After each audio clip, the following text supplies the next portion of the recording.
Morning, everyone. Thank you so much for joining us in Philadelphia, the Greater Philadelphia Association of Realtors, and myself. My name is Annette Kier. I'm very happy to be the president for the Greater Philadelphia Association of Realtors 2025. If you do not know, we are known as the city of brotherly love and sisterly affection. So we hope that you experience that with us today. I also want to thank Emily Wang and our staff, the Greater Philadelphia Association of Realtors, for putting this together. The diversity, equity, inclusion, Emily has gracefully accepted the position of representing CIPS and global real estate. I think this particular time is extremely important because there are people who are leaving the country, and whether it be for second homes or whether because they want to, just live in a different environment. And it's important for our membership to know how to do business internationally. So I'm pleased to be a CIPS, and I'm so happy about our wonderful speakers for today. So thank you very much. And again, Matt Braden is our CEO. I want to thank him for making this possible as well.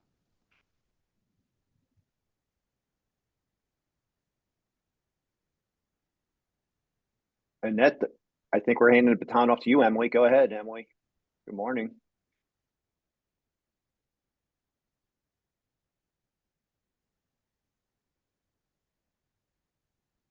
You're on mute, Emily. You're on mute, Emily. So sorry.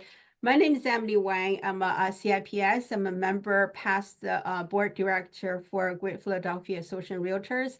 And then thank you, Annette, for the open remarks and the introduction about GPAR. So I'm with GPAR for almost 20 years when I became agent. I've been with CIPS for a couple of years.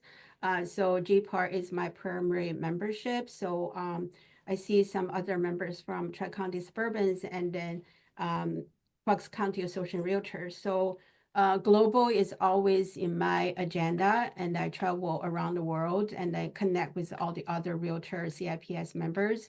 And then I think global is local, local is global. So I have a passion to open up our global marketing to the outside world, and we welcome everybody to come to connect with realtors in Philadelphia area. And I'm the person that initiates the global plan in the state of Pennsylvania Association of Realtors.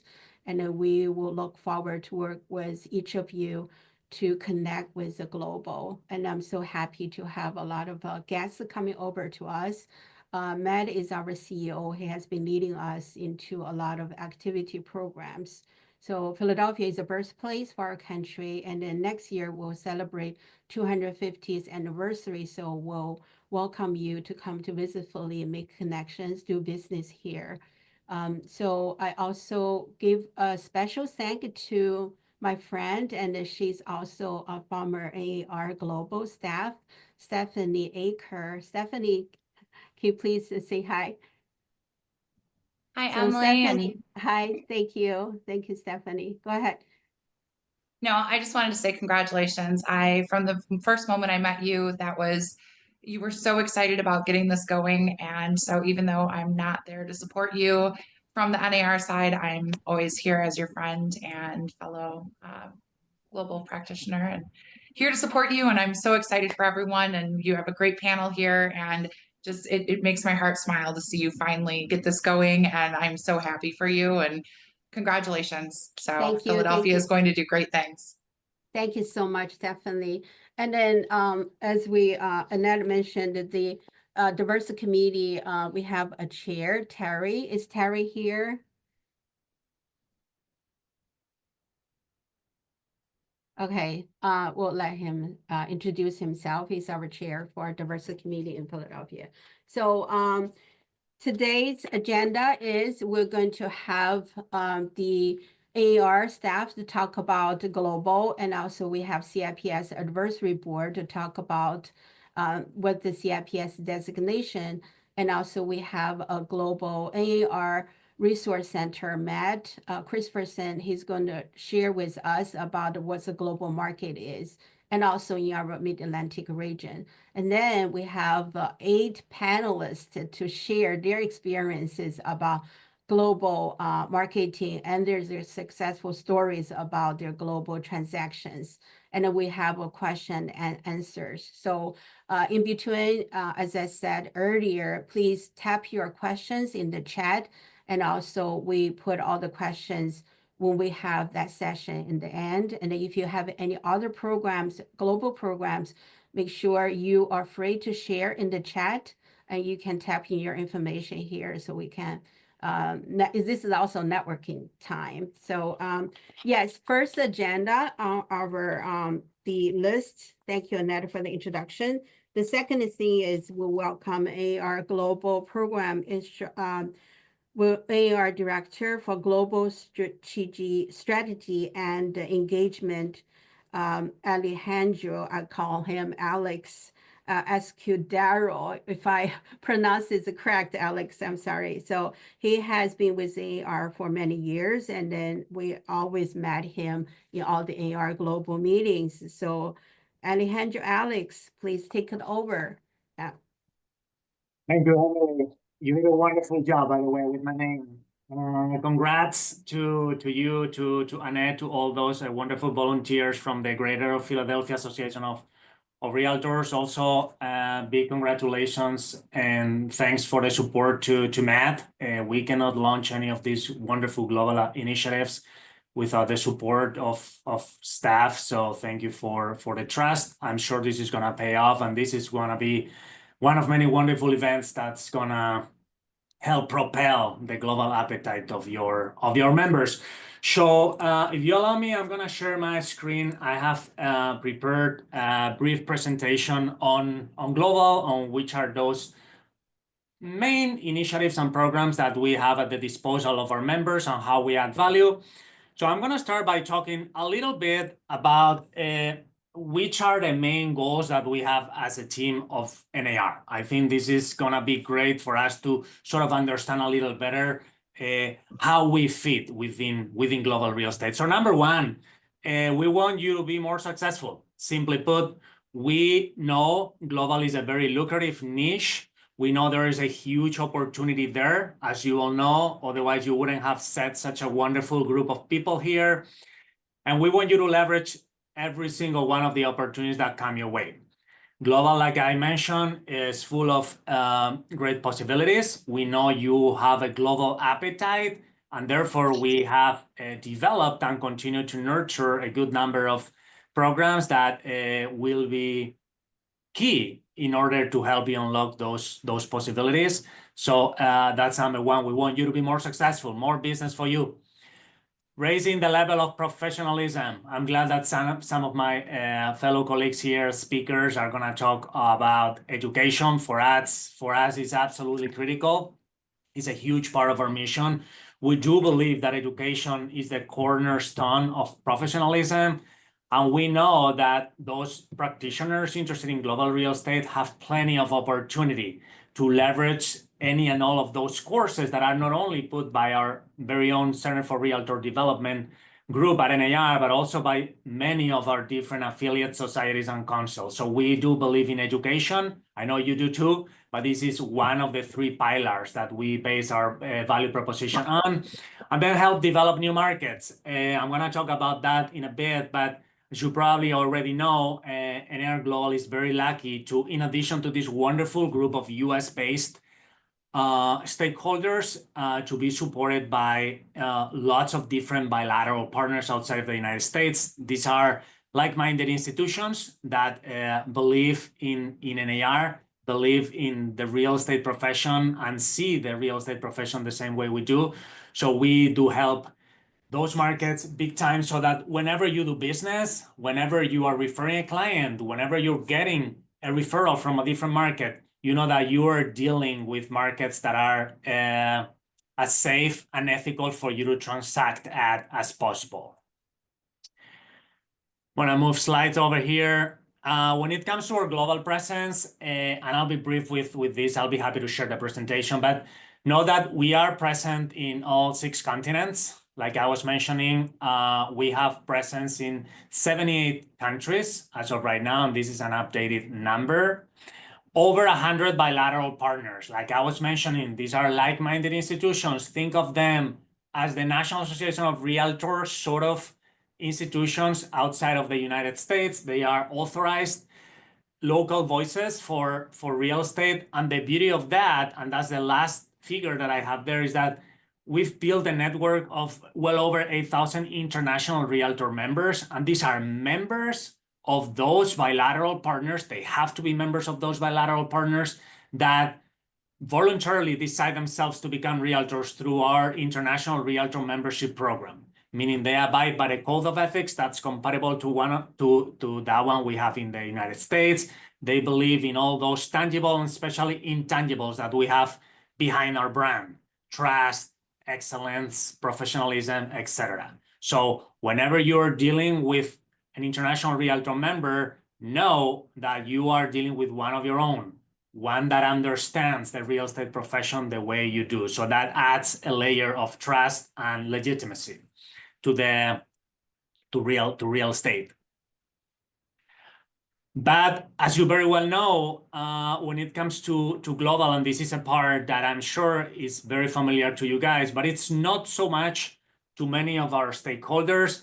When we talk global, we are also talking about great and very important audiences we have in the United States. It is a big part of our program. We have 31 what we call global volunteer leaders. Out of those, 25 are global ambassadors. These are the links, the liaisons between NAR and the different countries that they are assigned to. They act as a bridge between NAR and those bilateral partners. I always say they are the heart of and the soul of our program. I see a few of them on this call. I'm very glad they're here, because without their effort, without them sharing their talents, we couldn't do what we do outside of the United States, period. We have 6 global coordinators. These are 6 instrumental guys that, just like the other 25 that I was mentioning, they oversee different regions. We are broken down by regions at NAR Global. We have Central America, Caribbean region. We have South America, Western Europe, Eastern Europe, Middle East and Africa, and Asia and the Pacific. So we are very specific as to which are the different groups that we tap into, so that we can have organized information for our global member needs.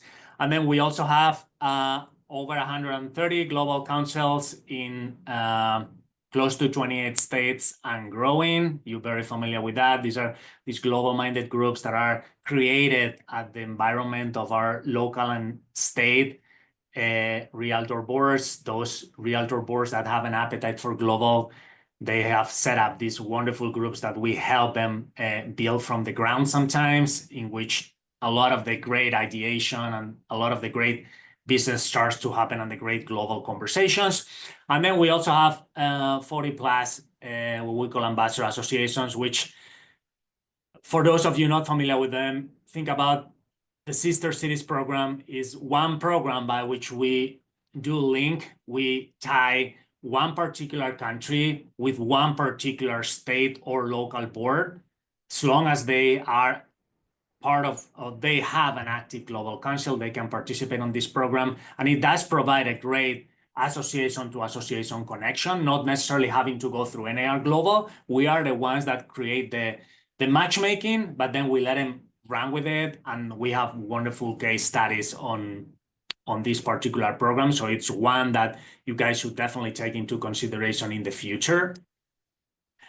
Then I'm going to talk very briefly, because I know I don't have a lot more time, but about some of the greatest resources and assets that we have developed for audiences here within the US, even though we distribute them among all of our stakeholders, including those outside of the US. I feel like this specific report, and I know I see Matt on the screen, he'll probably talk in depth about this particular thing, but this is our #1 star great resource for global. It's the International Transactions in US Residential Real Estate. Comes out every July. It's been coming out since 2009. Like I say, it does provide a lot of guidance. It does provide a lot of wonderful statistics and information on international transactions coming into the US. And we have learned through different surveys and different conversations that it is a document that not only is sort of like the Bible and pathway for global real estate professionals, but it helps them big time with targeting their marketing efforts towards market that they are seeing as a trend of being investing in their particular regions. And speaking of that, the one I'm more excited to show you is this particular one. This is a different type of research asset. We call them the state-by-state local market assessments. And obviously, there's no coincidence in me showing this particular one in which we're taking a closer look, as it says on the region of Pennsylvania. You have this for every single state, and it provides with extreme in-depth information about international activity within your particular marketplaces. You'll see where those international guys coming from, which are the companies that are establishing themselves within your marketplace. What are the main sources and main countries of origin of foreign direct investment? You have plenty of information, also including lots of different links to different resources that can be extremely helpful, once again, for you to get to know what is the global trend, what is the global opportunity that's waiting for you right in your backyard. So these are state by state, and I really hope you can leverage them as well.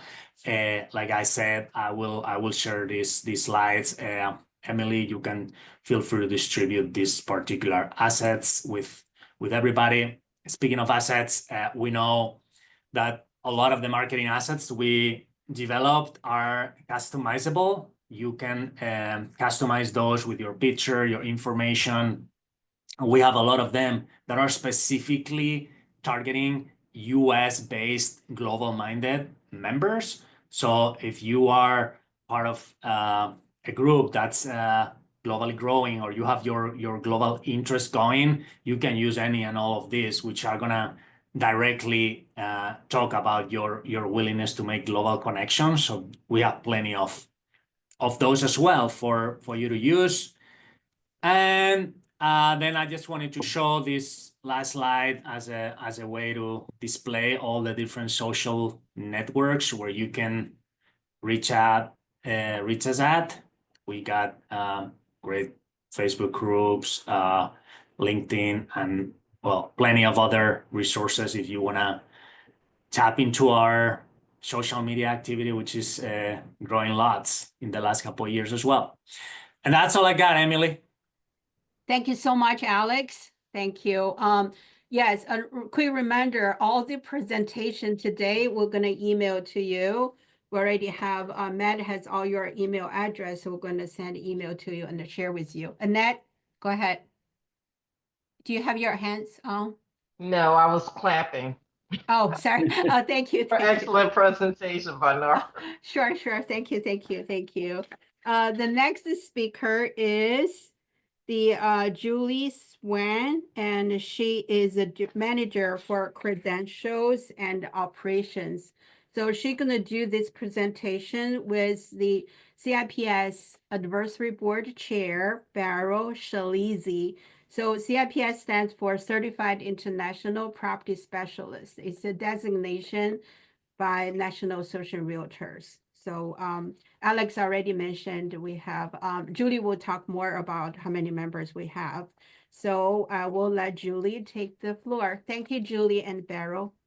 Yes, thank you very much, Emily, and all you fabulous global peeps. We are delighted to be here to share our information and knowledge on the CIPS Certified International Property Specialist designation.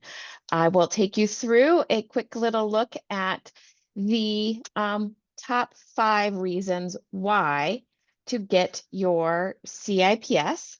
Barl will then take us through the details on some of your benefits. And for those of you in the room that do not have your CIPS, we'll quickly review the process for earning your CIPS. So without further ado, let's go ahead and get started.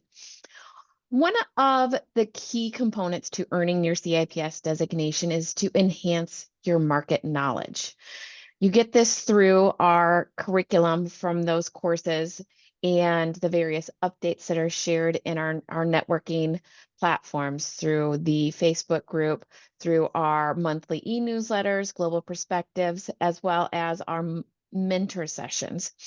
But mostly, you can also tap into NAR staff, and as Alex mentioned, those global coordinators and ambassadors for some of that information access as well.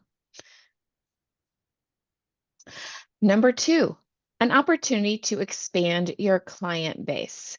There are that designation will equip you with that knowledge and the network to really expand your reach around the world. It attracts that diverse clientele, those that are looking to move internationally, to repatriate, to invest, and just expand their reach around the world. Alex also just went over the International Buyer report, which indicates the opportunities for some increased earning potential. Based on that report, we know that the vast majority of our foreign buyers will use cash to purchase their properties, and they tend to buy more expensive homes. So there's some more opportunities for you to really dive into and access some of that activities in your areas. Lastly, you have an opportunity to build your global network. With that CIPS designation, you gain access to 4,000 like-minded professionals around the world. We have designees in over 50 countries, and you're able to connect with them again on our Facebook group. We host monthly mentor sessions. That also will include a small networking opportunity, but we also engage in-person and virtual networking throughout the year. So there's multiple times to connect with fellow designees around the world.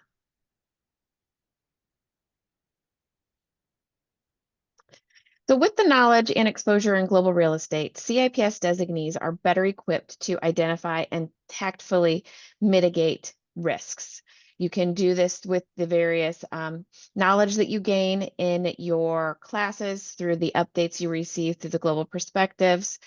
You are able to do your outreach through the various marketing tools that Barl will go through in just a moment. So again, it's setting yourself apart from the crowd and utilizing your desire to expand globally and help your clients really do the reach in that global space as well. So Barl, if you want to highlight some of our CIPS benefits, I'll hand the microphone over to you. Thank you. I'd be happy to do that. Emily, thank you for asking me to be one of your speakers on this lovely panel. And good morning. It was interesting when I woke up this morning. For some reason, I had it down as being tomorrow. And so I woke up and I saw this email pop in that says, update, we start in half an hour. And so I immediately called Emily. I said, is that today? She said, yes. So I jumped in the shower and barely made it here on time. But here we are.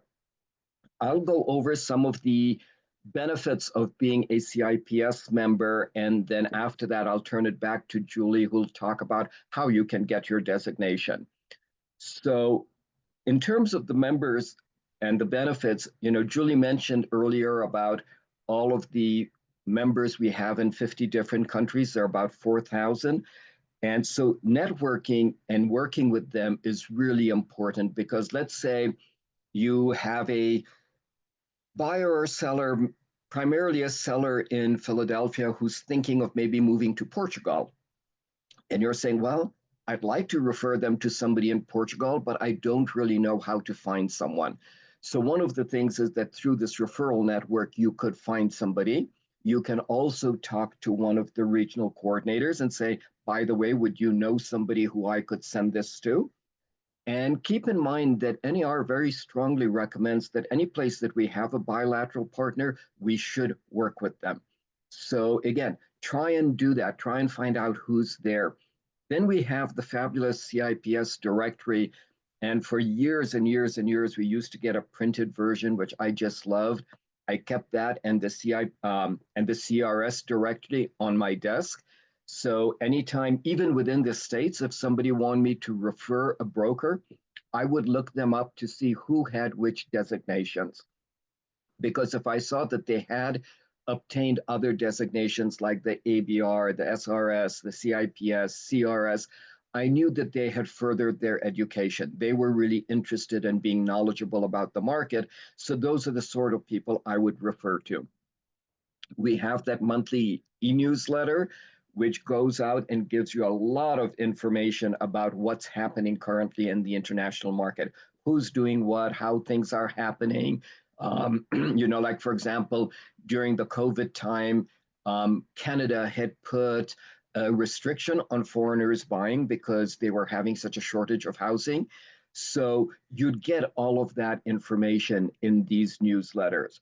Then you have a bi-monthly publication on global real estate trends and updates. What's going on? Where are the markets hot? Where are they cooling? Where are there issues? How do you get financial access to be able to buy in those countries, etc.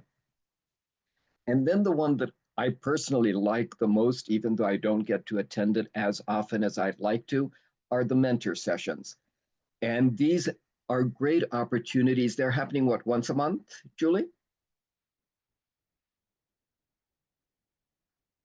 Yes, that is correct. They are monthly, the third Thursday each month at 10 a.m. And that's Central Time. That's and, correct. What's really lovely about them is that you have somebody who's a specialist, who's the mentor, and you can come in and you can ask questions. Well, how would I do this? How could I do that? Could you help me develop a program or a way of interacting with brokers here? Or how can I market myself? So any question that you may have about how to better integrate into the international markets, they're there to help you. And there are not that many programs that actually provide you with a mentor and say, look, we understand this may be something new, or you've just got your CIPS, you don't know how to move forward from there. Because, all of the courses, as you know, are basically theory as to here's how things should work. But then to have somebody basically boots on the ground who can tell you, here's what I've done, this is what has actually worked, is just, as far as I'm concerned, there's no measure for that. So I'd strongly suggest, if you all can, to join those sessions on those Thursdays at 10 o'clock Central. You will learn a lot. And with that, I will turn it back to Julie, who will tell you how you can obtain your designation. Just a real quick add-on to what Barl was sharing is a couple of little images. Our new marketing team has also begun doing monthly client one-sheets. So those are going to be customizable flyers that you can share out to your sphere.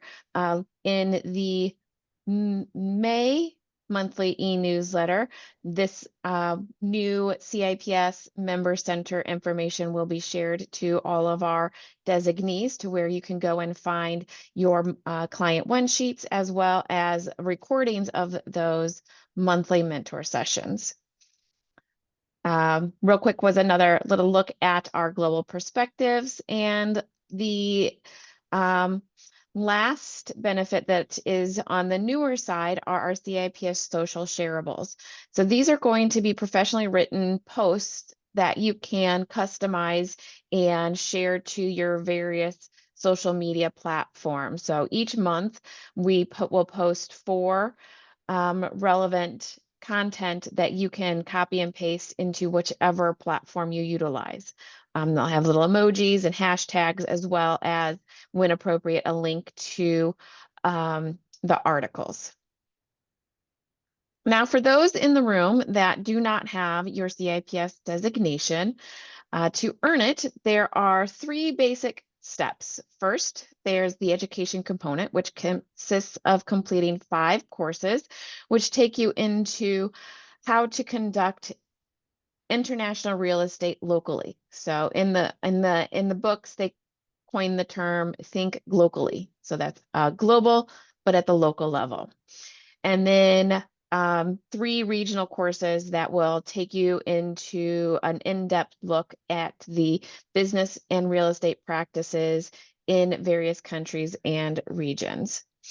Then you submit your application where you would provide your international business experience. And then the last requirement is maintaining the designation with the annual dues. So here's a quick look at the application. So there's some various categories that you need to have that experience in. There's no specific category that is required. It's just a matter of getting to that minimum 100 points. So however you get there is up to your real estate career and international business history. The application fee is $75. The annual dues are $220, but prorated that first year based on the quarter in which your application is awarded. One last note I always like to point out is the CIPS designation is not an international real estate license. You must follow the rules and regulations in the country where you wish to utilize, where you wish to represent a client. Those rules and regulations must be followed. As Barl mentioned, whenever we have a bilateral partner, it is best to utilize a boots on the ground experienced contact to help provide your client with the best experience and utilize that referral opportunity. And with that, my name is Julie Swan, and I'm with the Center for Realtor Development and help with various credentials. So if you have any questions, feel free to reach out to me directly. Otherwise, we look forward to seeing you in our mentor session or during one of the meetings at the Realtor Legislative meeting. Thank you again for inviting us, Emily and Annette, and we wish you a great meeting today. Thank you so much, Julie and Barl. Thank you. I am a committee member for CIPS Advisory Board. It used to be a Global Business Alliance. So with networking, every time I go to the meeting, I met Julie, Barl, and all the wonderful global leaders. So it's good to connect with them.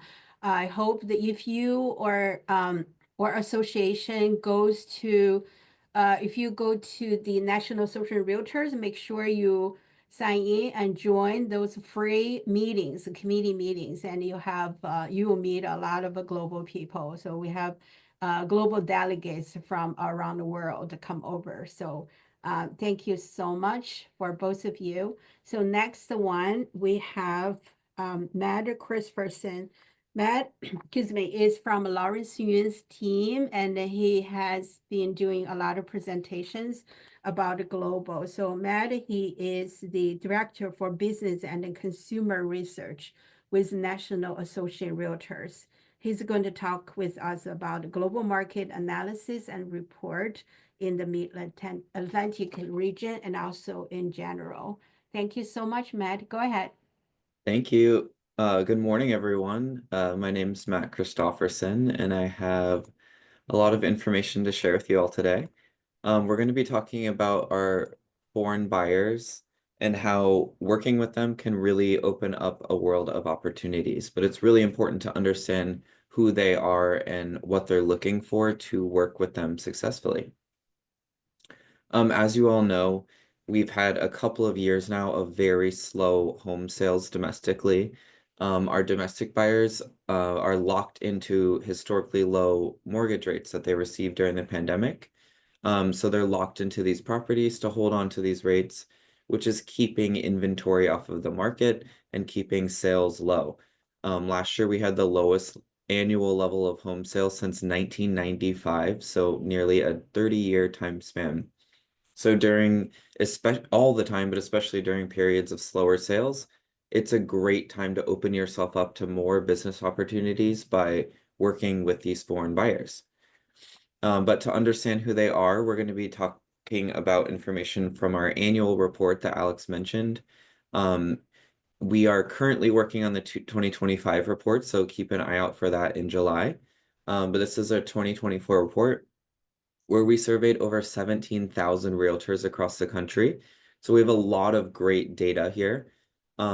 We've conducted this annually since 2009, so we have a lot of historical data as well.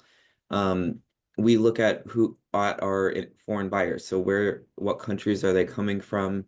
In what states are they purchasing? And their preferences. So what types of properties are they looking for? In what areas? And how do they intend to use those properties? We also look at the transactions themselves. So the price point that they're buying at, depending on where they're coming from, how they're financing that purchase, and also sources of leads for realtors working with these international buyers.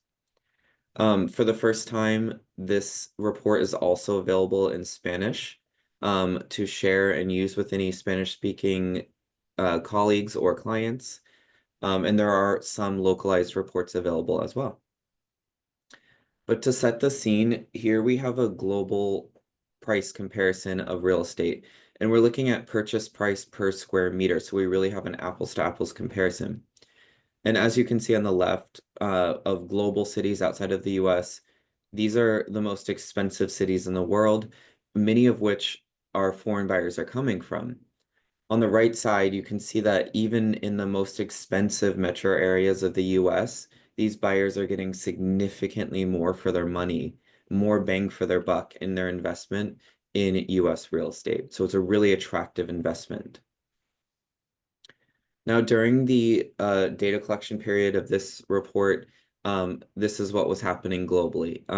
There was inflation still occurring across the globe, still recovering from that pandemic period.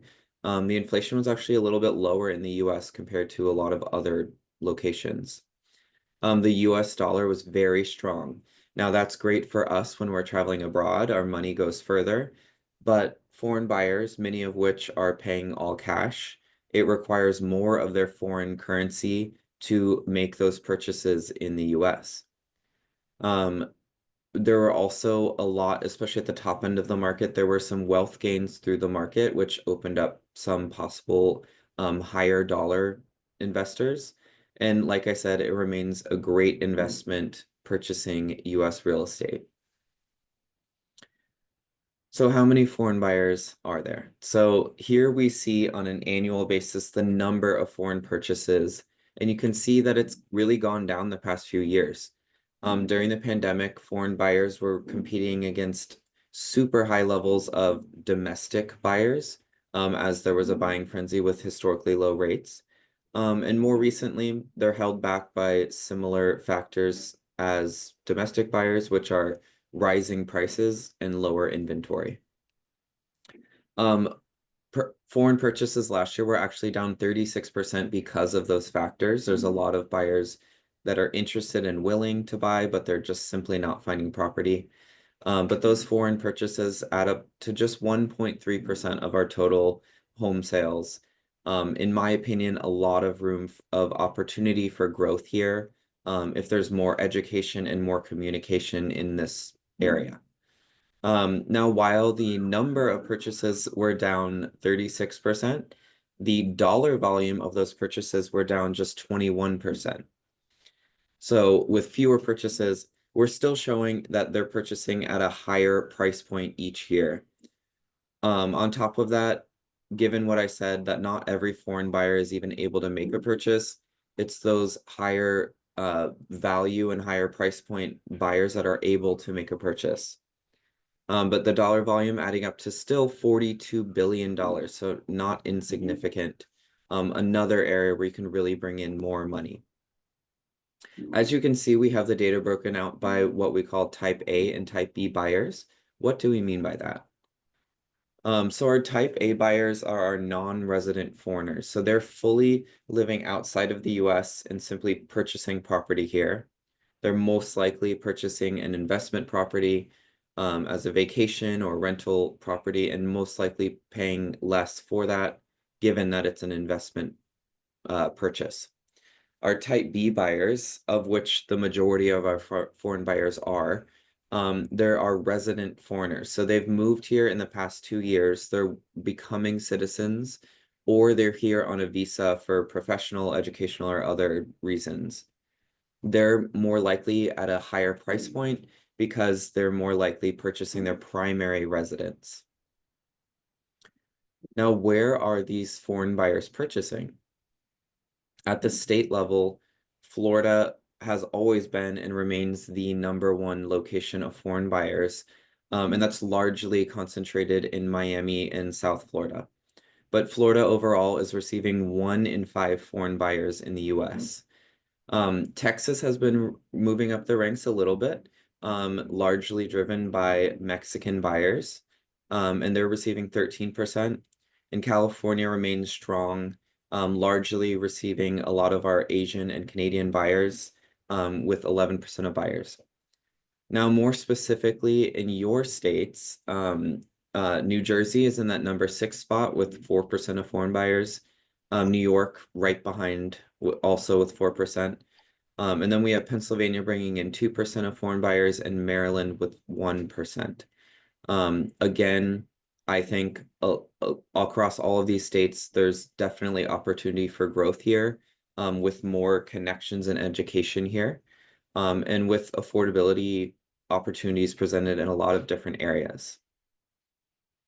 Now, as far as where the buyers are coming from, China and Canada have been competing for that #1 spot of origin of foreign buyers for many years, but Canada is back on top, bringing in 13% of all of our foreign buyers. Like I said, followed by China. Mexico has been rising in the ranks, now bringing in 11% of buyers.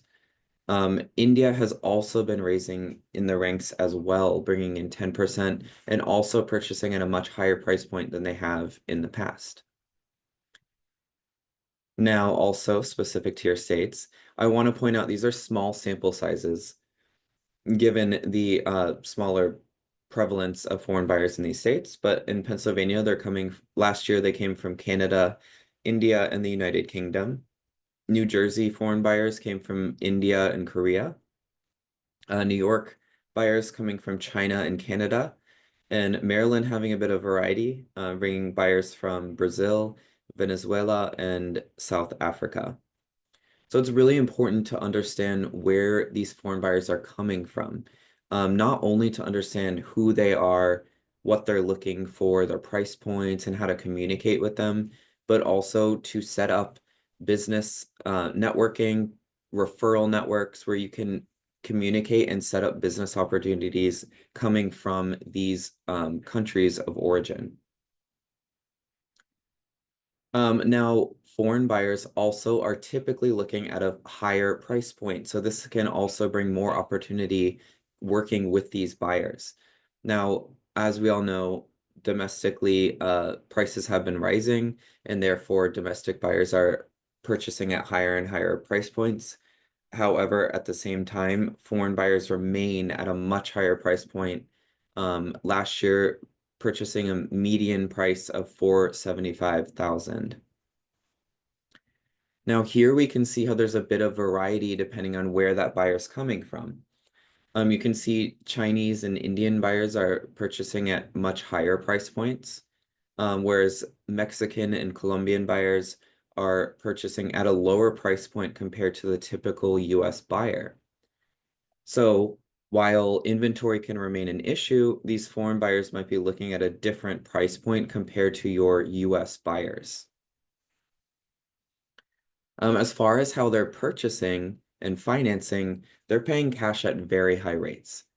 Now, domestically, we've also been seeing higher levels of all cash buyers the last few years, and last year was the highest recorded all cash buyer share that we've ever recorded. At the same time, foreign buyers purchase in all cash at even higher rates, half of them purchasing in all cash last year. So they're more easily winning in a bidding battle, grabbing up available inventory, and they're not held back by these sticky mortgage rates that domestic buyers are dealing with. Now, in your states, in Pennsylvania, 42% paid all cash. It was highest in New Jersey at 56% paying all cash. New York, it was 46%, and it was 31% in Maryland. So still all high rates, all higher rates than domestic buyers, all paying all cash, making that transaction even a bit quicker and easier. Now, as far as how they're using the property, domestic buyers the past few years, there's been a larger percentage buying non-primary residences, but again, still much higher among foreign buyers. Last year, 45% bought a property that they plan to use as a vacation home, a rental, or both, where they rent it out whenever they're not there. Now here, there's also a lot of variety depending on where those buyers are coming from. Canadian buyers, half of them are purchasing a sole vacation home. They're not even planning to rent this out. They're typically buying in warm locations and they want to escape the cold and be able to enjoy it as they see fit. Whereas Chinese, Mexican, especially Indian buyers, the majority of them are buying primary residences. So they're more likely looking at detached single family homes. They have more variety in where they're looking. Whereas those buyers that are purchasing investment rentals, they're going to be looking more at condos, townhouses with less upkeep, and in areas with higher rental demand. Now, foreign buyers, similar to domestic buyers, are primarily purchasing detached single-family homes. But like I said, they purchase townhomes and condos at higher rates as well. For those reasons, like I said, like they have fewer or less upkeep to maintain the properties, given that they're there less often. But again, they're typically in areas with higher rental demand as well. As you can see, those resident buyers are more likely looking for single family homes, whereas those non-residents way more often purchasing condos for that rental potential. Now, we're talking a lot about business coming in, but business goes both ways. You can also be working with US buyers interested in property abroad. And here's an area where I think there's huge potential for growth as well. Last year, just about 1/10 of respondents to the survey said they were working with a US client looking at property abroad. I think that could be much larger, where US buyers could really diversify their investment with investment in a different country. They could be purchasing somewhere where they're getting a lot more for their money, where there's simply available inventory, where they like to vacation, or maybe where they have family nearby. As far as why they're looking, the most common reason they're looking for a dual purpose vacation and rental property where they rent it out whenever they're not there.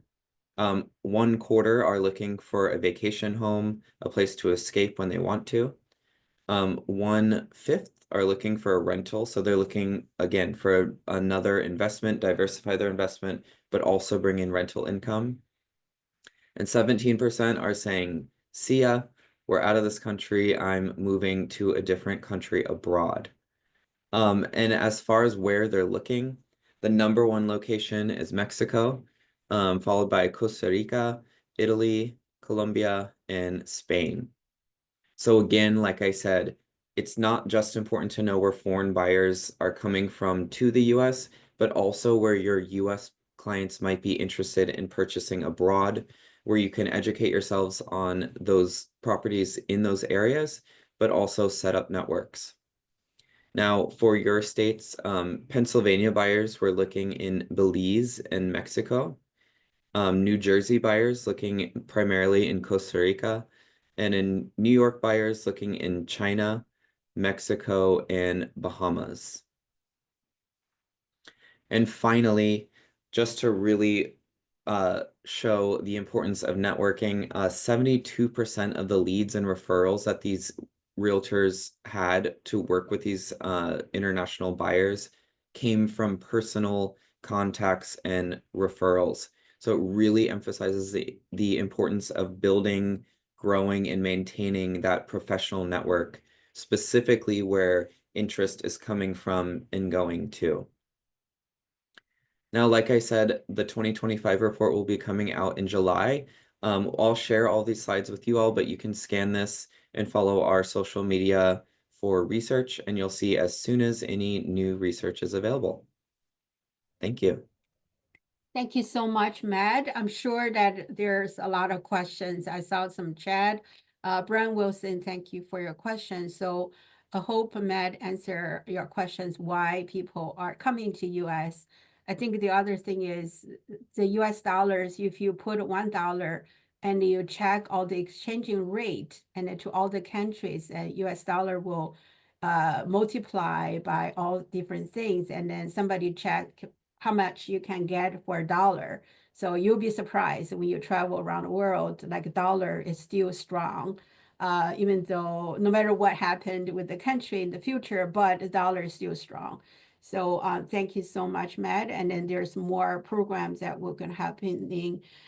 So the other thing I sent in the chat, there's what Matt mentioned is there's a website from AAR and the resource that there's a residential global resources that will tell you where those global investors come from, and then there's more details. So feel free to visit that, and Matt will share some other information. So the next thing is we're very excited to talk to one-to-one to our I'm sorry, not 8. We're 4. We have 4. I said we have so many people here today. I lost the members. So sorry, Matt, I mentioned your name. I said Christopher, so Christopher. So sorry, Christopherson. So sorry for that. So next session is our panel discussion. So I've been meeting and knowing this panelists for many years, and then all of them are my mentors. They inspire me, motivate me to do more. So I'm sure there are more people they want to join, but we'll take them gradually. But this is 4 people. They are very important in my passion and then path to the global marketing. So as a commissioner for Philadelphia Commission for Women, and then thank you, Annette, for just promoting me. So the mission is to help the Philadelphia empower women. So we have a women speaker today. Her name is Erica Solomon. So I will let them talk more about who they are. Erica, I know her, and she came to our first global networking in PA last year.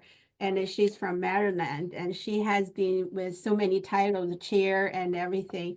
So, so Erica is one of the panelists. The second person is, Erica is from Maryland Association Realtors. She's with Monument Sotheby's International Realty in Maryland.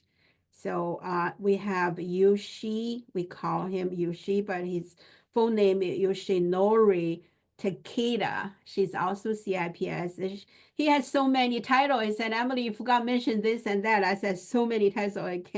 I cannot track all of Yushi's title. Yushi, I know him. He travels around everywhere. Every time he travels, he take me to all these networking events. Yushi, thank you so much. So Yushi is a Long Island Association Realtors, a member, and he also was the Keystone Realty and the Global Real Estate Liaison for 2024. And he's a past chair, CIPS Advisory Board, and there's so many all. So I will let Yushi introduce himself. Tony Danzica, CIPS, he's also JD. Thank you, Tony. He is with real estate broker owner at the Dana Max Realty in New York. He's the immediate past president, co-chair, Global Business Council, past president, Hudson Gateway Association Realtors. And then we have Ali, his full name is Ali Reza Neymar. So sorry if I pronounce your name wrong. He's a broker with Global Real Estate New Jersey, 2021 president, Great Virgin Realtors New Jersey, and he's AR Global Coordinator for Middle East and Africa. He's also a CIPS instructor, so might be some of the courses you're going to take from Ali. So Ali and Erica, they just came back from Dubai.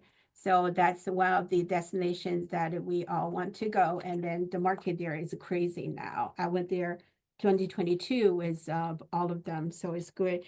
So their discussion about all the global, their experiences. So thank you all so much for coming.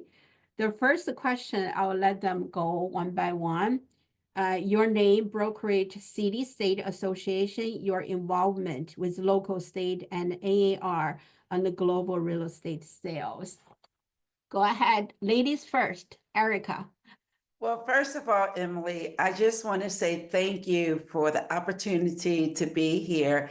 And thank you for taking the baton and moving the initiative of Global forward with the Greater Pennsylvania Association of Realtors. This is a monumental task, and not everyone wants to embrace change, but you are the forerunner, and I so appreciate your energy. It's authentic, and your members in your association will greatly benefit. And you are brightly aligned with Annette. You two are a powerhouse and a force to be reckoned with. So I know that the Greater Pennsylvania Association of Realtors Global Business Council will take off and it will soar. So again, thank you so much for the opportunity to be here. As mentioned, I'm Erica Solomon. I'm with Monument Sotheby's International Realty. I'm a founding member of the Global Business Committee in 2018. I'm the immediate past chair of NAR's Global Business Committee and a former chair of NAR's Global Business Council Forums. Thank you, Erica. Thank you so much. Wonderful presentation. And then next speaker is Yoshinori. We call him Yoshi. Last name is Takeda. Go ahead, Yoshi. Hi, Speak Emily. all your titles. Thanks. Yeah, it's okay. Thank you. Thank you, Emily, for having me here. Again, my name is Yoshi Takita, and I've been in New York for many years. I'm in business for a little over 20 years. I cover New York City area, and I'm part of a Long Island Board of Realtors, Board of Directors, and Chair of Commercial Committee right now. And my state level, New York State Association of Realtors, also Board of Director, and I'm a Chair of Global this year. And for NAR, I'm a past NAR Global Liaison last year. And currently, I'm a Vice Chair for a Global Alliance Advisory Board, which is a part of a ambassador program. And also, this is my last year of my term for global ambassadors. Global ambassador to Cambodia, Indonesia, Vietnam. So right now, I'm covering these 3 countries on behalf of NAR. Thank you. Thank you, Yoshi. Thank you so much. We look forward to travel with you around the world. Thank you. The third person, there's no preference of order, but they're all very important. So I will call Tony Danzica. Tony, please. Tony has been hosting a lot of, I went to their New York, they have New York, Long Island, they hold a joint global sessions every year. So if you want to know more about the global, and Tony will share with you. Thank you, Tony. Go ahead. Thank you. Thank you, Emily, and thank you so much for all the great work you're doing in Pennsylvania. I'm so excited to be a part of this event, and I'm so happy to see such a great turnout for this webinar. So my name is Tony Danzica, and I started out as a real estate attorney back in 1997, and I represented property managers.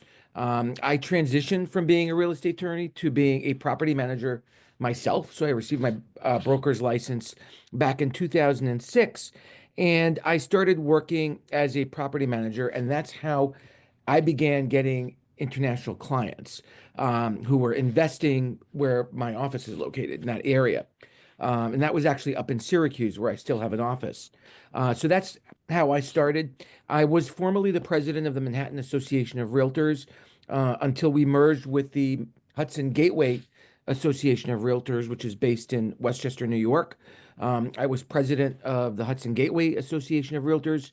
2 years ago, I was a founding member of their Global Business Council. I was a chair of their Global Business Council for the last couple of years and instrumental in really helping put together our Global Real Estate Summit, which happens every fall in Manhattan. And that's been going on for about 18 years right now. And my greatest I feel achievement and legacy for me is that the outreach that we did to try to make this event not just an event for one association, but a regional event. And I think that's really how I got to know Emily a lot better, and Yoshi and everyone else that's really on this webinar and that participates in a lot of what we do in our region. So Connecticut, New York, New Jersey, Erica Solomon from Maryland comes to a lot of our events here in New York. She's been to our global summit. So it's been very instrumental, I think, in bringing a lot of our local global business councils together. So I don't have a lot of information about this year's global summit because I'm not the chairperson of the committee, but I understand it is happening, and I hope that you all will come. It usually takes place between September or October. Thank you so much, Tony. Thank you so much for all your contribution to the global market industry. Thank you. The last one, but not the least, Ali Mimar. I don't know whether that's correct. It's Ali. So Ali, thank you. Ali, he is very, very laid back person, and he was very helpful when Sierra and I traveled to New Jersey, attended the Tony's global event. So Ali drove us around. He said, "Oh, we can find a cheap hotel for you guys in New Jersey." So in Manhattan's hotel is very expensive. So we thank you, Ali, if I drive you with your fancy car to for us to drive around. So Ali has been very, very knowledgeable. He's the instructor. Go ahead, Ali. Thank you. Thank you, Emily. It was a pleasure having you in New Jersey, and dittos to everything Erica said about you. For me, I'm the past president of Greater Bergen Realtors, currently vice president of New Jersey MLS.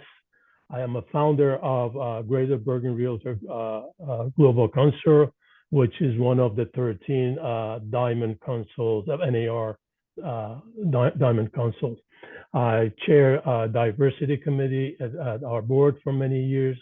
I am a past director of New Jersey Realtors and currently at the Global Council, New Jersey Realtors Global Council Advisory Board. I've been an NAR director for many years, a global ambassador, as you know, a global coordinator currently for Middle East and Africa, and chair of currently 2025 chair of Global Alliance Advisory Board for NAR, and also a member of CIPS Advisory Board. I'm past Realtor of the Year of 2014 and 2024. And as you said, I'm instructor for NAR and Revi. I teach CIPS. Actually, I did the institute 2 weeks ago in Abu Dhabi. As you know, it was in Abu Dhabi and Dubai. And I also teach ABR, SRS, at Home with Diversity, and many other designations. Thank you so much, Ali. Thank you. So let's go to the second question. The second question is, what brought you into the global real estate business? How did you find your first group of clients?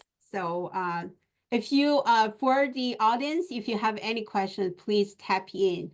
You can start tapping a question now. I will call, now this time we'll twist the order a little bit. Let me call Yushi first. Please, Yushi. Okay. So say that again. If you could, the question is, what brought you into the global real estate business? Right. And second part is, how did you find your first clients or a group of clients? Okay. First of all, I was doing my global business without knowing it. My market area is in New York City, and typically Queens area. And here, like 48% of people are born outside of the United States, right? And over 160 languages are spoken in, that's my area. So it's so ethnically very diverse, and all the transactions are, basically global. And by definition, doing a business with bicultural, a background people are global transactions. So I was doing it. I'm talking about CIPS. About like 15 years ago, a friend of mine suggested me to get the CIPS because of my background. And after I did, totally changed my business model and expanded my market areas into global.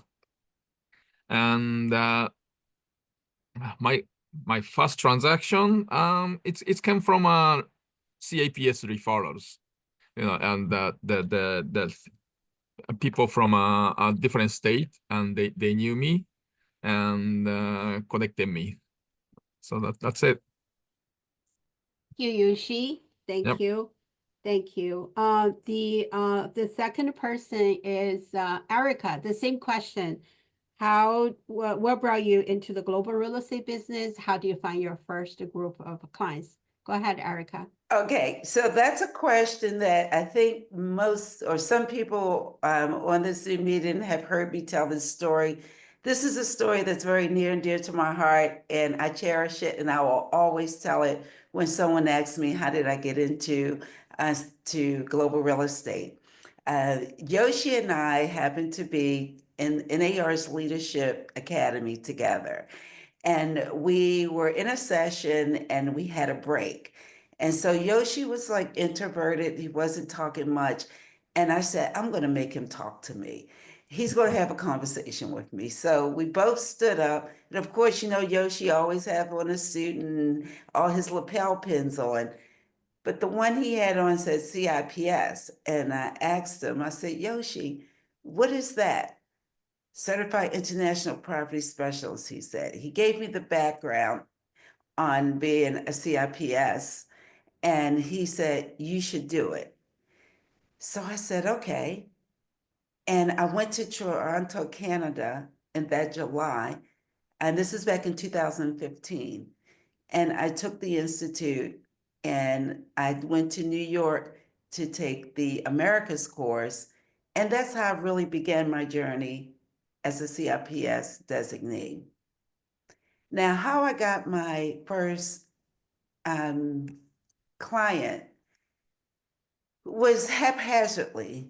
I was showing properties with another client, and a gentleman stopped me. He said, are you a realtor? And I said, yes. He said, may I have your card? And he's a colonel in the Army, living in South Korea. And he was in my market area looking for an investment property. I had no idea. I wasn't even a CIPS designee at the time. And so I took his information and I cultivated that relationship, and he became one of my long-term clients till I sold his property last year. And he had that property for about 8 years. And now I'm transitioning him into the global market, bringing him opportunities outside of the US. So by virtue of working with another client, being at the right place at the right time, the opportunity presented itself to me. Thank you, Erica. The third person we give to Ali. Ali, please. Okay. As Yoshi said, I was doing global real estate without knowing that I was doing global real estate in our market, New York, New Jersey. As Yoshi said, we have over 160 languages spoken, and we have somewhere around 190 countries in New York and New Jersey. And I, just by accident, I got introduced to CIPS when I was in Las Vegas attending a conference. And once I got my CIPSs, those days, as Erica said, we had to travel different states in order to take the courses, because courses were not available online. And hardly ever you will see the courses are all institute taught at one place for 5 days.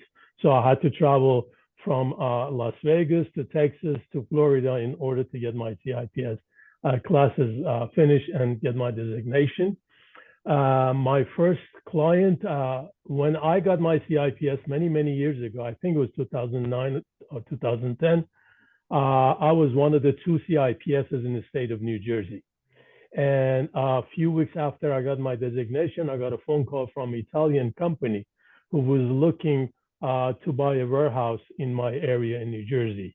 And after that, they needed a home for the CEO, and and that's how I started doing my global real estate. Thank you, Ali. Tony, please share your story. So I really started my real estate career in law and then transitioned into property management because that's what I knew. My clients were property managers. And I started my first office was up in Syracuse, New York, in central New York. And I was really not involved with any realtor association at the time. I did not have my CIPS designation.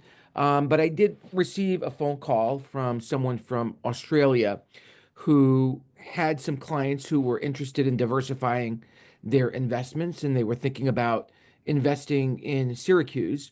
And of course, I'd never really dealt with anyone from Australia in the past. And we started talking and we started having regular meetings, phone meetings.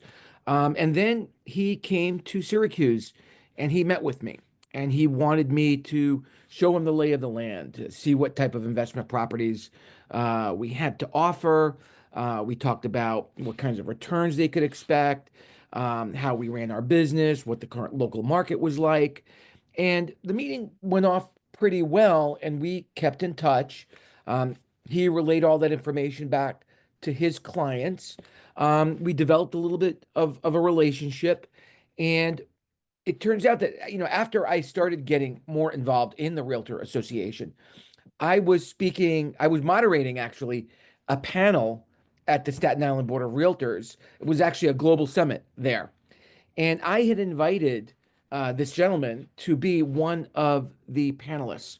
And he flew into New York from Australia just to be on the panel. And then from that moment on, our relationship actually really developed a lot more quickly. And not long after that, he referred a client to me, and then another client to me, and then another client to me, and they started building a portfolio, and I represented them in both the purchase of the properties, the management of the properties, and then ultimately in the sale of properties. So that's really how I began, and I started to see how there were other people who were interested in investing in that market who happened to be from overseas, and I just started to get a little bit more aggressive in reaching out to those people and developing those types of relationships. But that was really my very first experience in working with an international client. Thank you so much. Thank you all for the second question. So we have about 35 minutes left. So next a couple questions I will pick. May not ask everybody to say about their stories. I'm sorry, because of the time limit. The next question is, how do you promote yourself to the global market? What experiences and the tools do you need? Basically, what tools you need to promote yourself? It's the marketing tools. So I'm going to pick one person or Ali, please. Ali? Yep. How do I promote myself? In this business, especially global business, you need information, education, and connection. And how you find the information, obviously, connecting with the same professionals that are doing business globally in your local area and global area, attending conferences, especially NAR conferences mid-year. And the next conference, we have a global pavilion there. We have people coming from probably sometimes 50, 60 countries, between 800 to 1,500 people. Make sure you attend these conferences, attend trade missions, either virtually or in person. And experience, just as you go, you get the experience by doing transaction and meeting these people. I want to keep it short so we can answer the other question. Thank you. Thank you. You're I welcome. think I'll get the other speaker. I think he's very, very influential and very popular. So Yushi, you are like everywhere. Everybody knows about you. How do you let the world know Yushi? Well, good question. I think I always mention like three things, right? Participation, participation to participate the conferences, particularly like NAR conference twice a year. And there's another international organization, FIAPSI. They have a very good conference. You have to participate, meet people. You have to be in the marketplace to get all the information, upcoming events over there, right? You really have to pay attention when's the next events, right? Participation and pay attention. And you have to communicate with the people who met. Because, you have to keep in touch with those people's potential, your referral partners, right? So 3 things, right? Participation and pay attention and communication, and then you can be very successful. And for that, also use like a social media tools. Of course, Messenger, WhatsApp, Line, WeChat, Telegram, Signal, and so many other social media to communicate. And I do almost like every day communicating with my business partners overseas. And that's how we do international business. Thank you, Yoshi. Thank you. The other thing I would like to add is whatever company you work with, like Center 21, we have a global page. So make sure you check all your tools that you already have. Keller Williams, Remax, I'm sure you have all the global connections, and see if you have a global conferences in your brand, make sure you go there and then connect with them, and then make sure there are delegates coming from other countries. That's how you connect with them, or reach out to them, call their embassy, and then see whether, I want to do something for this subject. Can you please give me somebody who can introduce about the certain countries? So a lot of things. Facebook. If you are CIPS, when you get your CIPS designation, there is an NER CIPS designation Facebook page. So everybody share everything there. I'm sure there are other guests today they got from my Facebook CIPS Global Facebook page. Thank you. So we'll go to next question. The next question is, what's the most exciting moment you experienced during your global transactions? It may not be when you get your big check, shake hands with your global friends. Sometimes you may not meet them. You do virtually. And then what is your exciting moment? I will pick Erica. Thank you. Okay. Well, it's on the verge of a transaction. And this success story I must tell because it kind of wraps it all together. I received an email to my business website asking if I could help them find a home, an investment property in the US. And it was coming from an individual from Saudi Arabia. And I just thought, oh, this is spam. This can't be real.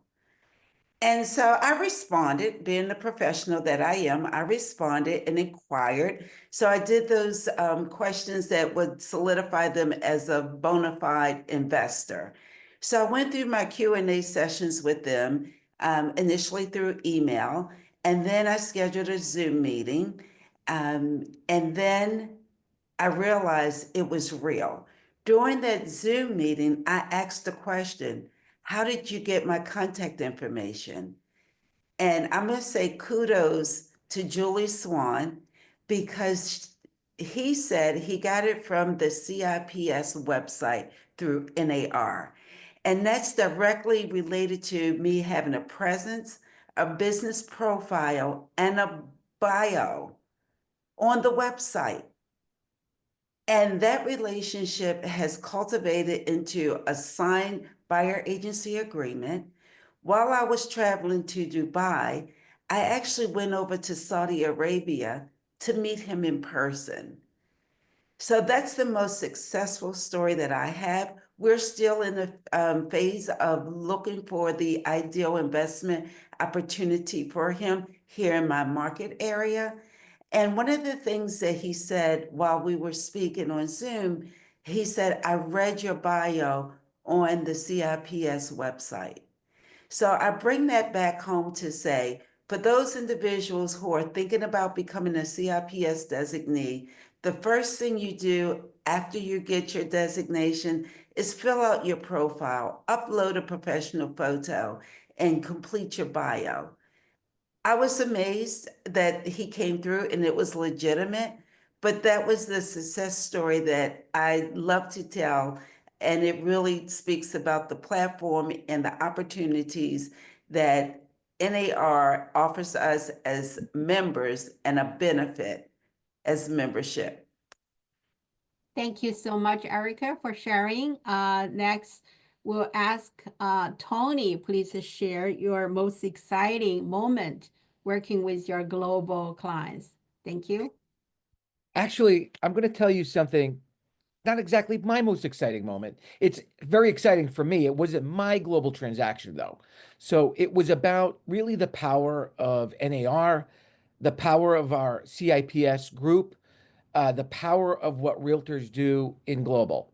Okay, so our Global Business Council had organized a trade mission to Portugal several years ago. And this was the first time we had organized a trade mission for our Global Business Council. And we had gotten some interest from people who wanted to be a part of the Global Business Council. I'm sorry, about our trade mission, but who had never been involved in any way, shape, or form with anything to do with global or with anything to do with our association. Actually, never came to a meeting, nothing. So there was this one gentleman who had interest in going to Portugal because his family originally came from there. He had sent ancestors from Portugal going back like 300 or 400 years. And he wanted to rekindle that connection with his Portuguese heritage. He was basically mostly a commercial broker. So he came on this particular trade mission with us.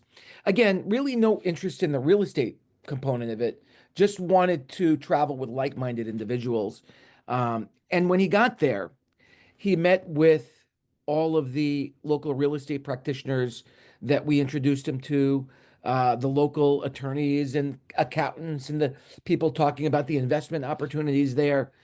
And he had such an amazing time on this trade mission. He learned so much just from going on this trade mission that when he came back to the States, he actually changed up his business model and started connecting with the people that he met in Portugal.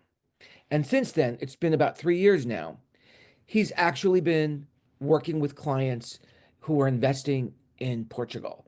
And for me, like as someone who's been involved as a volunteer with our Realtor Association, just like many of you are doing right now, this kind of program is helping people to connect with something that they may have never known could lead to something beneficial. And it's not just the business component of it. It's not just, like you said, depositing that commission check in the bank. It's about the relationships that you build and the friendships that you make, because I feel it's really like we're like a family. But for me, my greatest moment was seeing how someone who never had a connection in his mind to global or to the realtor world, and then changed it and made it a part of who he was. Thank you so much, Tony. Thank you for sharing. The next question is, what's the one important obstacle in working with global clients and how did you resolve it? Yeah, sometimes we have some issues with communicating with clients that it may be because of language barriers, that you don't speak that certain language, or there's some cultural things that you have to get used to it, how to address them, shake hands, whether you can shake hands with a man in Middle East. And then there's other things that we have to consider. And then I will ask the speakers. I'll pick Ali and Yushi. So I will let Yushi go first. Ali, please be prepared with the question. What's the hardest things you have gone through? Go ahead, Yushi. Thank you. I don't have much obstacle. Most of the people speak, fluent in English, but some they don't. I just give it to the, CAPS member. They can, speak their languages. So like I think like a few months ago, I had a referral coming in, but they are specifically asking for Vietnamese speaking agent. So I look through my network and then find some for them. So it works in different ways, but we have a huge network. We have over 4,000 CIPS members in worldwide. So I can always find solutions. Thank you so much, Yoshi. And I want to ask you another question. That's from the one of the chat. How important is it to speak the language of the receiving client? That we don't speak all the language, but if somebody who don't speak language, you answered, and then sometimes you encounter. You don't have to be bilingual to be global agent, but you have to be bicultural agent, meaning you have to understand that that there is a different culture existing, and you have to be very mindful for people who has different culture background. Yes. Thank Okay. you. Thank you. Thank you, Yoshi. With that, I want to promote this book. It's not marketing. It's called The Case, Bow, or Shake Hands. Sorry. I will tap in the book. It's kind of harder to see it. So this book is has a lot of experience sharing about how do you this is to get you, how do you do business in the global market? So I would tap in the book title, and then so let's do the with Ali. Ali, what's your experience? Well, the most important obstacle in global transaction is the cultural differences, not as a person to person or religion on the background, but the business culture is very different. For example, in the United States, the closing is done by title company. In most of the rest of the world, the closings are done by notary. In the United States, in majority of the states, we have buyer representative and the seller representative. In most of the culture, there is only one real estate professional involved with transaction. We use attorneys. Most of the countries, they don't use attorneys. So these cultural and regulations are the obstacle for your client to understand how to do how business is done. So another important obstacle is the money transfer. Because money from each country has a different laws and regulation. Some countries allow $10,000 at one time. Some countries $100,000. Some countries there's no limit. So every country is different when it comes to money transfer. So how do you actually walk through this? By learning. If you initially you have a buyer or the seller contacting you as a global international, you do a initial meeting with them. Doesn't matter how long it will take, 15 minutes, half an hour, 2 hours, 5 hours, the whole day. You walk them through the transaction, how it is done in our country, or if you're referring someone outside, your client in US outside to another country, you have to walk them through along with the local agent that you connect with, to walk them through the transaction so they understand how the transaction is done. Thank you. Thank you so much, Ali. The last question is one piece of advice for GPAR Realtor or any of the audiences, how to start a global real estate sales. And then one piece of advice, I'm going to go with everybody. Right now, we got Tony first, please. Sure. I would say one piece of advice is to build a network. Build a network, and that you could start by getting your CIPS designation. And the CIPS network is huge, as Yoshi said, over 4,000 people around the world. Start with that. You have many global business councils that are within our tri-state region, New York, New Jersey, Connecticut, and now, of course, in Pennsylvania. So become a part of that global business council.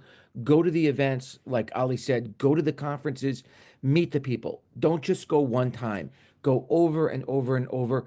You will meet people from different countries, different regions. Through your CIPS network, you will not just get referrals from people for business in another country. You'll get referrals from people from New York or from Connecticut or from New Jersey that may not have anything to do with global. Why? Because those people in your CIPS network, they know you, they trust you, and they are happy to give business to you and refer business to you because of that. So start small, start local, local is global, and build your network. Very, very important. Thank you, Tony. Next one, Erica, please. Okay, so I'm going to regurgitate what Tony just said. I'm going to add on to it. Is that there is, of course, the CIPS designation, but Biopsy has a certified global real estate professional designation as well. So getting your education is important, but most importantly, you have a database right now for your current and past clients. And it's not just about them, it's about the individuals that they're connected to. When you start marketing yourself as a global real estate advisor or a CIPS designee, then you start with your database because they're going to be intrigued. They're going to want to learn more. What does that mean? So you can help me buy a home in a different state, in a different country? Absolutely, I can, because I have a network of real estate professionals that I partner with, and we can get you to closing. So it's keep it simple. Start with your database and just continue to build on. Get a CIPS designation. Get some type of designation that cements your knowledge and understanding as a global practitioner, and just continue to build in your base and show up. Network, network, network. If there's an event and I get an invitation and I don't have a conflict with my schedule, I don't care where it is, I will be there. Thank you, Erica. Next, I will ask Ali, please. Okay, I'm going to add to Tony and Erica because these are all good, great advices. Just going to add one item to them. Find your niche. As I'm putting my CIPS instructor hat on, you cannot sell a world. You have to find your niche. The country, the area, the network that you're comfortable with, find your niche and start working and get yourself stronger and stronger in that area, and work with the agent, network with them to make sure they know, a local agent know that you work in that area, and make sure they know you're available for them in your area as well. Find your niche and work it out and get it strong. Thank you so much. And I would say that get to GPAR's website. If you're not a GPAR member, I'm not recruiting membership, but as a join GPAR, Great Philadelphia Social Realtors, I tap in the phone number and the website. If you want to become an agent in the state of Pennsylvania, there's so many ways. And then connect with GPAR. Our staff, Donna is here. We have other staff here too, Lexi. So call the phone number and see how you can become a PA licensed realtor. And then Philadelphia is the largest, the 6th and 7th, the largest international city in the country. We are the first international heritage city. So we'll introduce more. Let's go to Yushi, please. Yushi, piece of advice. Yeah, thank you. I think I echo to Erica and Tony. Basically not having CIPS is a big mistake.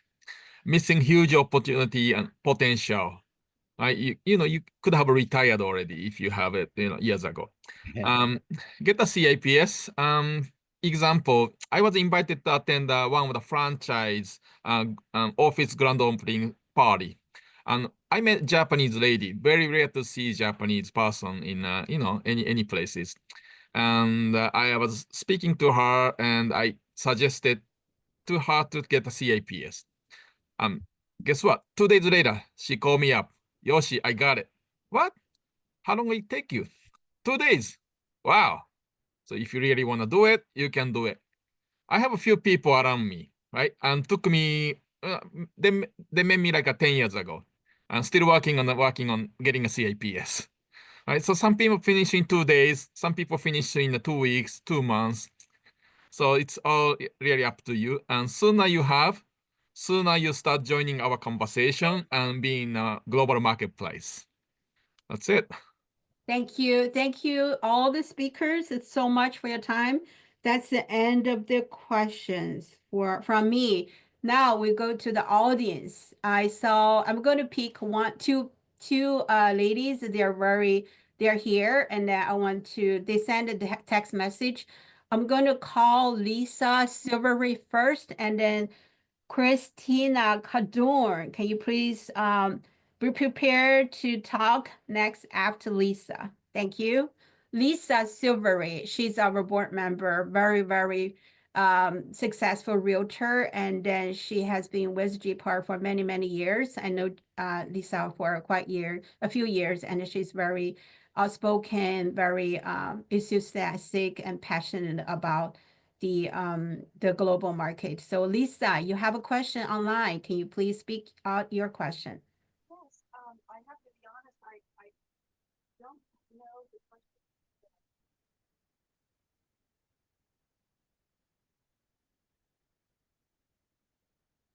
One of the things that I think is important.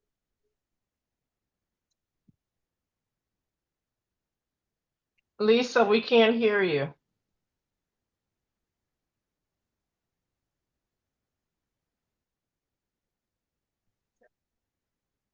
am unmuted.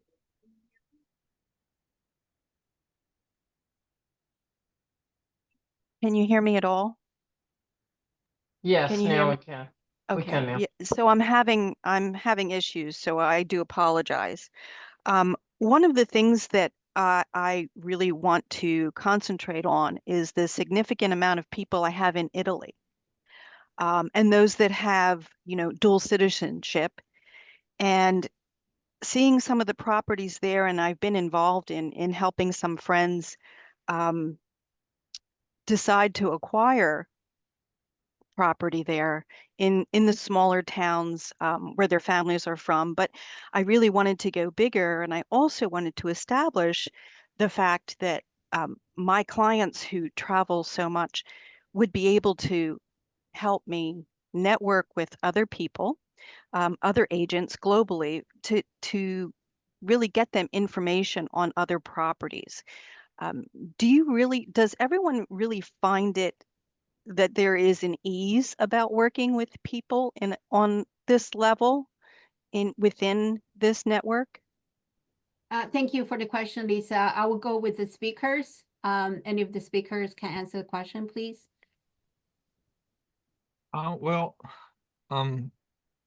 Okay. Yoshi.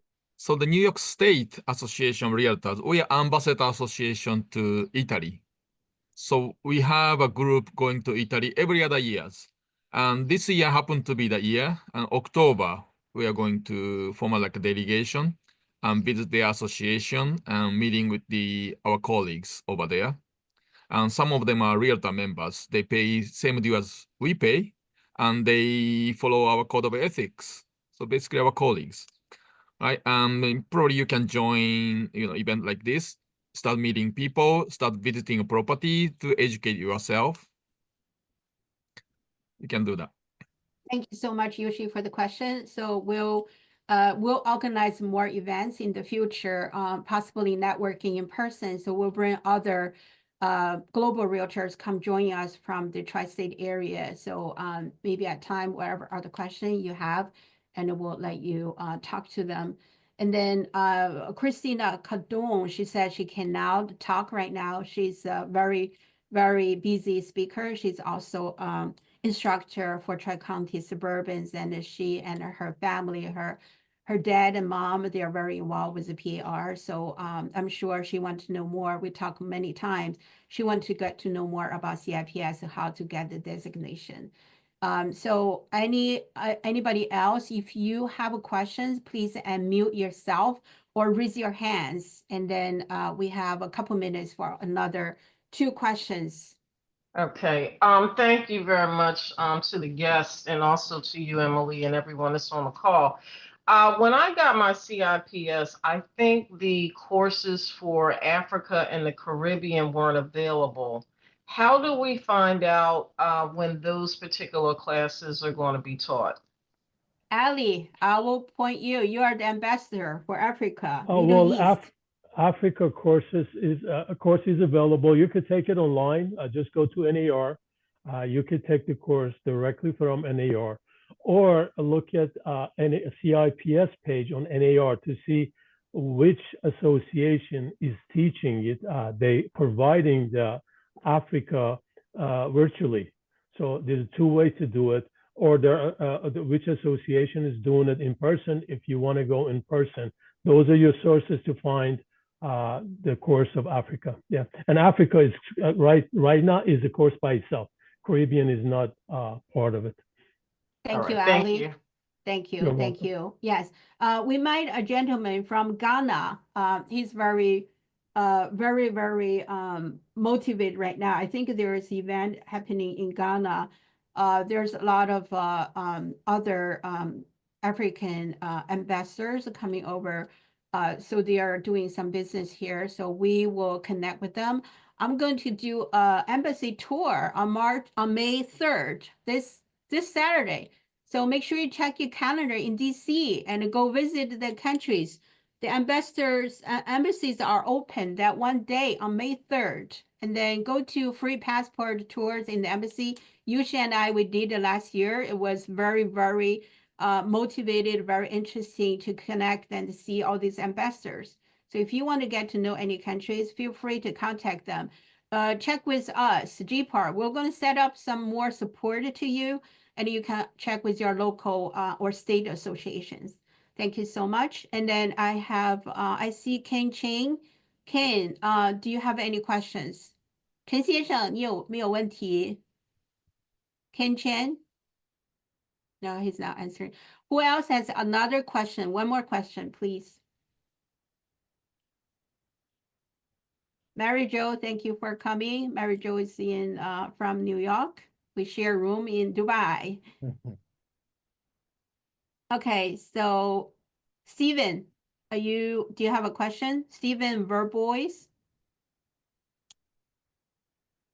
He's trying to connect. So wait for Stephen, and then we're going to share all the slides and also including the introduction about all the speakers. And then if you have any questions with any of them, feel free to connect with us. For the next session, we plan to do another one in June. Philadelphia, we have so many departments. We have the U.S. Department of Commerce. They have a trade department. And we have City of Philadelphia. They have a global affairs department. We have the presentation with them last year with a Chinese delegate. And we have Temple University, UPenn, they have a global real estate part too. So we're going to connect with them.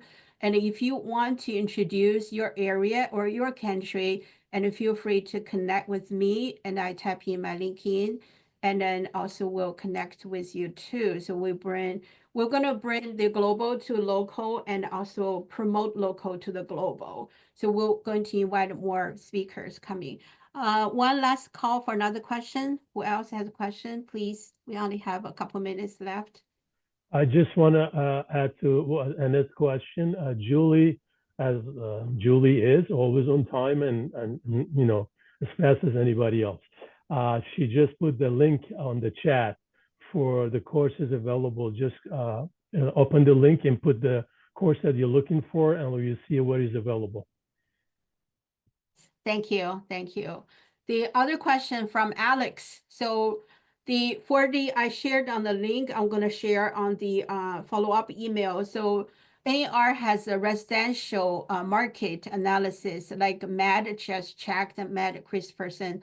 So I'm going to send you the link for the this year's survey. So AR already sent a link to you. I'm going to share that link with you too. Make sure you put the survey, answer all the questions, so AR will collect them and then distribute the report in July. So that will be another report that will be released in July. I think with no other questions, we're going to wrap it up. I'm going to say something and I will let Matt close up our call. Thank you all so much for the speakers, wonderful audience, and thank you all so much for coming. And then I'm so excited to help promote Pennsylvania and Philadelphia to the global market and connect with our local realtors. So if you have any suggestions, and please feel free to contact us. You can also call the GPAR's phone. So it's shared there. Thank you all so much for your coming. Matt, can you please close this? Thank you. Sure. Thank you, Emily, and thank you to all of our participants here today. This was a wonderful conversation. The NAR folks for what they did on the front end with the various slide presentations. Great stuff. And today was an opportunity to learn more. Some of you are already practicing in this space, but our hope and our goal here was to go ahead and expand that reach to let people know about what they could potentially do inside of this market, this global market. Local is global, global is local, right? Something like that, right, Emily? She's been trying to drill that into our heads. Yes, and I think global. Global is local, local is yeah, global. Yeah, it's we'll do more. it's sticking. It's sticking. So It's glocal. Glocal. Yeah. So we look forward to continuing this conversation because this is the start of it. And I think we have some wonderful opportunities to do more to promote CIPS here with our membership and expanding outward. So again, thank you everybody for the time that you invested today. Thanks for sharing your knowledge, your experience. I think that is part of what we're all about as realtor associations. While we're all individual practitioners, the ability to go ahead and share allows for all boats to rise. So with that, everybody have a great day. Thanks again, and we'll see you soon. Take care. Bye. Thank you. Thank you so much. Thank you. Thank Everyone, you.